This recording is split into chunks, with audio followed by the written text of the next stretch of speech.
On, are we? There we are. All those in favor say aye. All those opposed? Okay. Senator Tyson. Okay. Now I need a motion for Vice Chairman, Senator Tyson. Is there a second? Second by Senator Peterson. Or Senator Pittman. I don't know. It is. Any other nominations? All those in favor say aye. All those opposed? Motion carried. Congratulations. Now we need the minority. The minority party will pick a ranking member, and customarily it's been, it's from the same house as the chair. So Senator Pittman. Mr. Chair, I nominate Pam Curtis, Representative Curtis, for the ranking minority position. Is there a second? Representative Hsu seconds. Any other nominations? All right. All those in favor say aye. All those opposed?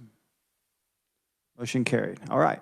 So I believe that's all that we need to do as far as our election of office. Yes, Senator Tyson.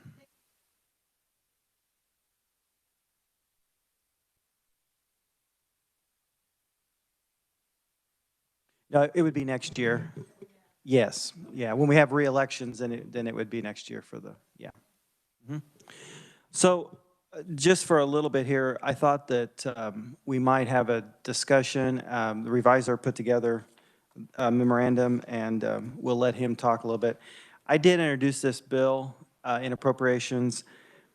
After introduction, I've had several conversations with quite a few people. There are some issues with it that need to be worked out. So I've already talked to, Chairman of Propes, and we don't plan to necessarily work this year unless we can get some of this worked out. My plan is maybe to hopefully work on it a little bit during the summer when we have our meetings, and we can kind of get it really fine-tuned and what we want.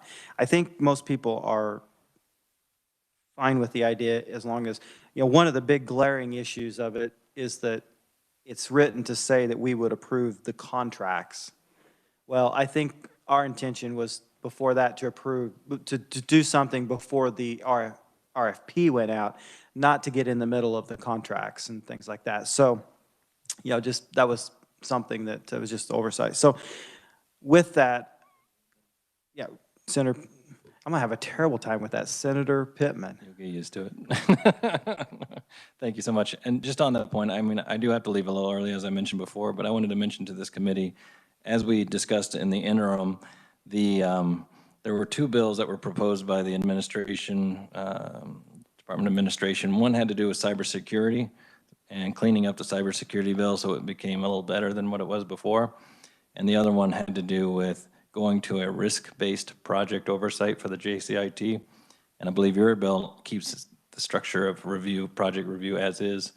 I went ahead and took that language and introduced it into the Senate Ways and Means Committee.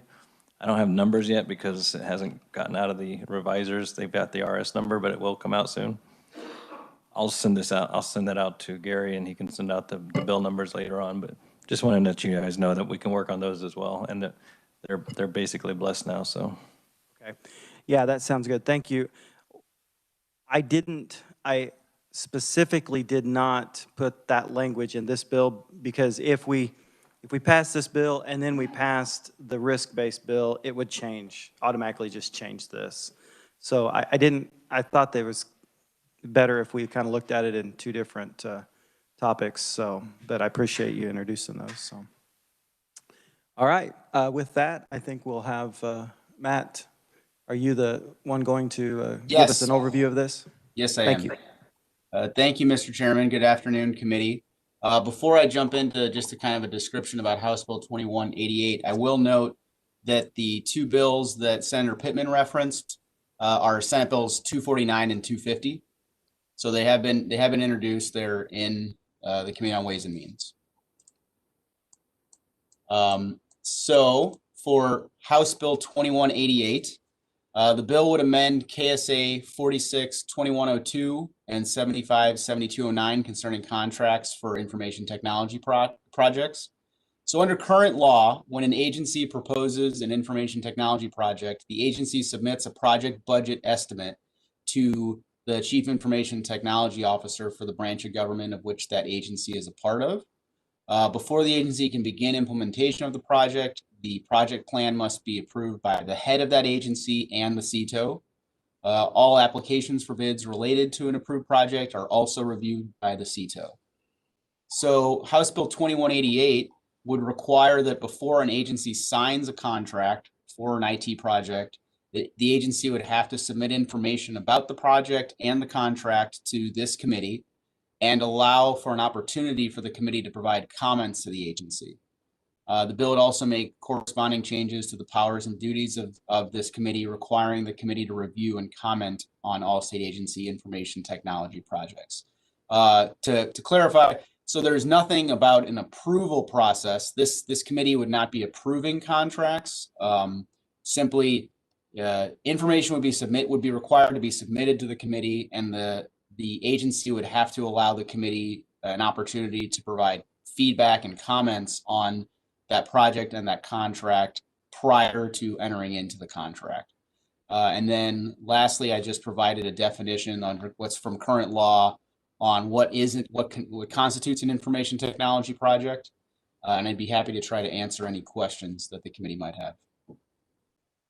Yeah, in committee, one of the issues that if someone is talking to you about it, the actual language for the 250 and the last paragraph that what defines a information technology project. Matt, is that in 75-7209? That's in 7201. That's current law in definitions in the act. That section wasn't amended in the bill, so the definition is still used, but the definition doesn't show up in the bill. So I can see how that might lead to some confusion for some people. Right, and that's what I was going to get at. The definition is in here because of it's a different statute. So some people are, it's like, well, what's that? Where's that 250 come in? It's in there. It's just not specifically wrote out because we didn't change that particular statute. So, committee, is there any questions, concerns that you've heard? Representative Shu. Thank you, Mr. Chair. Just kind of a functionality question. Does that vastly expand how much time we're going to be spending in this particular committee and how often we're going to have to meet and all that? Yes, it would. It would probably require us to meet much more often. Now, one of the benefits that we do have now that we didn't have before is that if something would come up and we weren't able to have an actual meeting where we all got together, Zoom or WebEx is now available that we could probably accommodate, that. But that'll have to be worked out. That's part of the reason why we need the bill, is because it does change the structure of ACIT quite a bit. Any other questions? Yep, Senator Holland.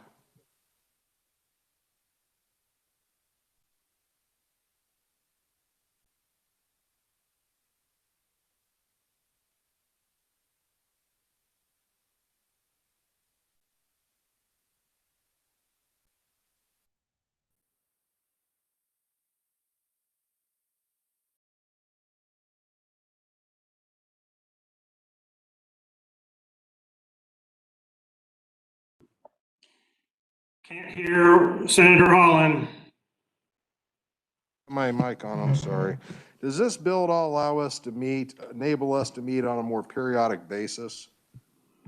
That was my intention. And Matt, maybe you could answer that.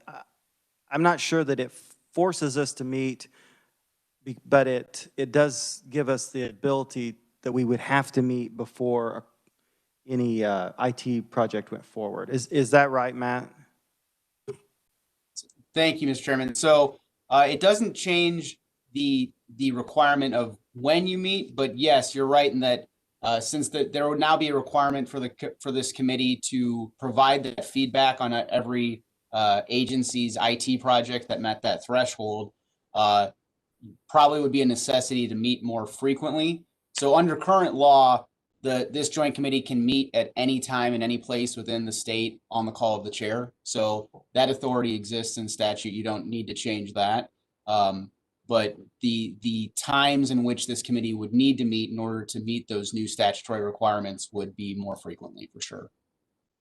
So even though we're not technically a standing committee with a schedule, we would at least then, per the prerogative of the chair, we could meet every month if we wanted to, if we had this in place. Is that correct? We could, except Matt, what about the LCC giving us days to meet over the, would we just have to ask for more days? Is that, or would that be something that they would just automatically give us if we met? So, I mean, by statute, you're able to meet on call the chair at any time. As far as being, making sure that the LCC recognizes those days worked, that would probably just require a communication between this committee and leadership in terms of the additional requirements for the committee and additional time needed. Okay, does that answer your question? Okay, and Senator Holland, before you came in, one of the issues that has come up since I introduced this was that it talks about looking at it before entering into contracts. I think we really are wanting to do it before they enter into an RFP. I mean, I think we're wanting to go way before the contract. Yes, I would right. I'd like before the RFP. Yes, Definitely. so that was a issue that I just didn't think about when we did this. So, Senator Peterson. Mine was a comment to say I support you on the fact that we do need to go in before the RFP. Sooner is better than later when we're getting down the road, where they spend a bunch of time and going forward. Yeah, and that's, so, I mean, that's one of the amendments that I'm gonna have written up on it. Are there other issues that anyone sees that we would want to maybe add into it if we're doing an amendment? Is there something else that maybe needs to be looked at? Okay. We're getting I'm getting a, okay. Well, and that's the reason why I said we're not going to rush into this. I introduced it in appropriations, so we've got time. To me, this is huge. I mean, it's not very significant, but I mean, just putting the committee in front of the RFP for the big projects, I think we'll head off a lot of train wrecks down the road, or at least they will have been forewarned. Right, I agree. Oh, yeah, Alan? Thank you, Mr. Chairman. I'm just thinking about this and the Senate Bill 249, where the executive branch wants to change the definition of the projects. And I think you mentioned at the start that maybe we should also look at that in conjunction with this bill, because 249, when we move to a risk-based assessment on projects, that potentially could increase the amount of projects and then contracts that would need to be reviewed for the committee. So I just think that's something that should be taken into consideration. Yeah, and I appreciate that. One of the issues I want to make sure that I would like to see us get this in place, even if we don't get the risk base in place. And so that's the reason why I didn't really want to merge the two when I introduced it. And I think I'm for the risk base.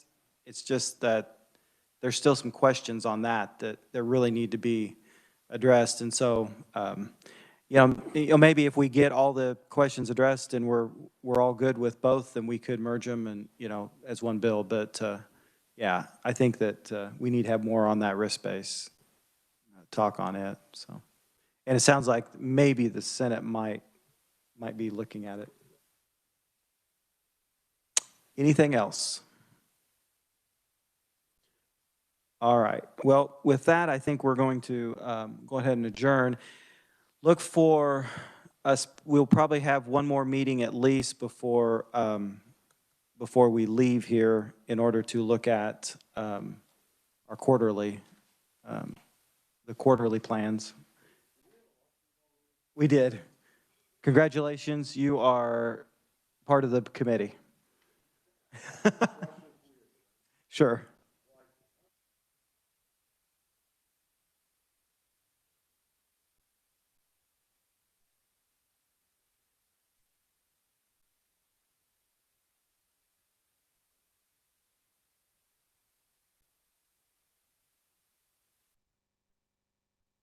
You can, and it would just be an election.